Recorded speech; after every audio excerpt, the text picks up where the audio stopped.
If you bought a share of Take-Two Interactive stock back in 2013, congratulations.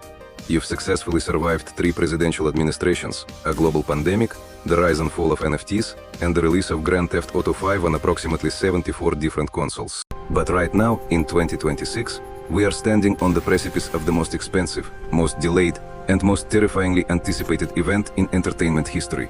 A game that has been delayed so many times it practically has its own jet lag. A game that is being predicted to make $1.2 billion on its very first day. But here's the kicker. Grand Theft Auto 6 isn't just a video game. It is a multi-billion-dollar gamble that might actually destroy the AAA gaming industry as we know it. Why are we here? Because Rockstar Games is currently playing a game of chicken with the entire global economy. After years of agonizing silence, internet-breaking leaks, and existential dread, we finally have the concrete facts. We have the official release date, November 19th, 2026. We have the pre-order launch that happened on June 25th, 2026. We even have physical editions hitting shelves on November 12th, just so you can stare at a plastic case containing nothing but a download code, because discs are apparently a dead technology. But behind the neon lights, the gorgeous cover art revealed in June 2026, and the promise of stepping back into the sun-drenched, chaotic streets of Vice City, lies a massive web of predictions, technical hurdles, and structural changes. Today, we aren't just looking at the hype. We are looking at the math, the mechanics, the madness, and the terrifying reality of what happens when a single video game is expected to save a dying industry. Buckle up, because we are heading to Leonida. Let's address the elephant in the server room, the timeline. If you feel like you've been waiting for this game since you had a full head of hair and a functioning metabolism, you're not wrong. GTA 6 was officially announced to be in active development back in February 2022. Then came the infamous September that year. Leaks the TipoTuber hacker incident, which gave the world 50 minutes of raw, unfinished development footage and sent Rockstar's legal team into a homicidal rage. Then came Trailer 1 in December 2023, which broke the internet, and Trailer 2 in May 2025. But then, the delays hit. Originally slated for fall 2025, the game was pushed back to May 26, 2026, because making a hyper-realistic Florida simulator turns out to be quite difficult. Then, just a week after that, Rockstar pushed the release date again, landing on the final date of November 19, 2026. Why did this happen? Well, behind the scenes, things got messy. Rockstar demanded its remote workers return to the office full-time to prevent more leaks and to squeeze out every drop of polish. The result? Employees revolted, morale reportedly hit rock bottom, and parent company Take-Two Interactive saw its stock price plunge by nearly 10%. But despite the internal chaos, the train is officially on the tracks. Pre-orders are live. The marketing machine has partners like PlayStation locked in a tight embrace. But now that the release is in sight, we have to ask, what are we actually getting for our $80 standard price tag? We aren't just getting Vice City, we are getting the entire fictional state of Leonida. And if you thought the map of GTA 5 was big, predictions and leaks indicate that GTA Anim's map will make Los Santos look like a backyard kiddie pool. But scale is easy. Any engine can render thousands of miles of empty, boring terrain. The real prediction and the factual trajectory of Rockstar's proprietary Rage engine lies in the density and simulation. Rockstar is taking the highly advanced, incredibly detailed physics systems from Red Dead Redemption 2 and injecting them with pure, unfiltered Florida energy. Let's talk about what's actually under the hood. Improved NPC behavior. In GTA 5, if you ran into an NPC, they'd either run away or punch you. In GTA 6, NPCs are predicted to have unique daily schedules, memory systems, and contextual reactions based on what you are wearing, how you are acting, and even what kind of car you're driving. Then there are enterable interiors. For years, open-world games have suffered from the cardboard box problem. Thousands of buildings, but only 3 you can actually enter. Rumors and leak analysis suggest GTA 6 will feature significantly more fully modeled enterable interiors, from dinky dive bars to sprawling luxury malls, making the world feel like a living, breathing ecosystem rather than a movie set. And don't forget dynamic weather systems. Think hurricanes, tropical storms, and localized flooding. You won't just see rain, you'll have to actively navigate streets that are turning into rivers, while wind rips palm trees out of the concrete. But a massive, hyper-realistic sandbox is nothing without its toys. And this time, we aren't playing as a trio of middle-aged, dysfunctional bank robbers. We're getting something much more personal. At the heart of GTA 6 are our dual protagonists, Lucia Caminos and Jason Duval. This is the first time the franchise has featured a dual protagonist setup with a female lead, and the narrative dynamic is heavily modeled after a modern-day Bonnie and Clyde. They say love is a battlefield, But in Leonida, love is a coordinated high-speed armed robbery of a gas station, followed by a 5-star police chase. The prediction here isn't just about the romantic tension or the inevitable betrayal plotline that every video game writer loves to use.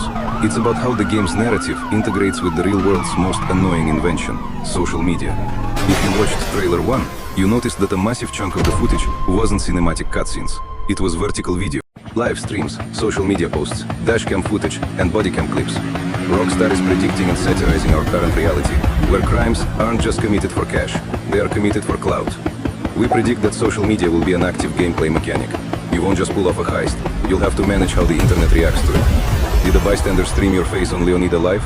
You might find the cops closing in faster. Did you perform a stunt jump over an alligator farm? Congrats, your in-game follower count just spiked, unlocking illegal sponsorships. It's brilliant, it's hilarious, and it's deeply depressing, because we all know it's exactly how real-life criminals behave. But as exciting as this all sounds, there is a massive dark cloud hanging over this neon paradise, and it's spelled PC. Let's talk about the hardware. If you are a member of the legendary PC master race, I have some terrible, though entirely predictable news for you. When GTA 6 launches on November 19, 2026, it will be strictly available on the PlayStation 5 and the Xbox Series X and S. Rockstar has not officially announced the PC version. Why? Because they are following their historical playbook. Industry experts speculate that PC players will not get their hands on GTA 6 until 2028. Why does Rockstar do this? Is it because they hate keyboard and mouse players? Is it because they love console exclusivity money? Well, yes and no. It's actually a brilliant, albeit frustrating, business move. First, there is double dipping. Rockstar knows that a massive portion of PC gamers also own consoles. By releasing on console first, they get players to buy the game for $80 on PS5. Then, 2 years later, when the PC version launches with ray tracing, 120 frames per second, and mod support, those exact same players will buy it again. It's a masterclass in separating gamers from their money. Second, there are optimization nightmares. Consoles are closed ecosystems. A PS5 in New York is identical to a PS5 in Tokyo. But PCs are a chaotic wild west of different graphics cards, processors, and RAM configurations. Optimizing a game of this scale for PC takes a massive amount of extra time, and Rockstar would rather take that time than launch a broken port that gets review bombed on Steam. Even if you do get to play it, your PC might literally burst into flames trying to render the sweat pores on an alligator's nose. But the PC delay is just a symptom of a much larger, industry-wide existential crisis. Now we reach the twist, the mind-bending conclusion that ties this whole narrative together. For the last decade, the gaming industry has been obsessed with one thing: live service. Games that never end. Games that constantly beg you for battle pass purchases, character skins, and microtransactions. And why wouldn't they? GTA Online, the multiplayer component of GTA 5, has generated over $8 billion since its launch. It is the single most profitable piece of entertainment hardware ever created. Everyone assumed that GTA 6 would launch as a massive live service multiplayer playground with a small single-player campaign tacked on. But in June 2026, Rockstar officially threw a wrench into those predictions. They confirmed that GTA 6 is launching as a single-player experience. Let that sink in. In an era where AAA studios are collapsing, laying off thousands of employees, and desperately trying to turn every franchise into a digital casino, Rockstar is spending an estimated $1 to $2 billion to deliver a premium, story-driven, single-player game. It is a massive, high-stakes gamble. If GTA 6 succeeds, if it sells the projected 40 million copies in its first year and brings in billions of dollars, it will prove that high-quality, high-budget single-player gaming is still the king of the mountain.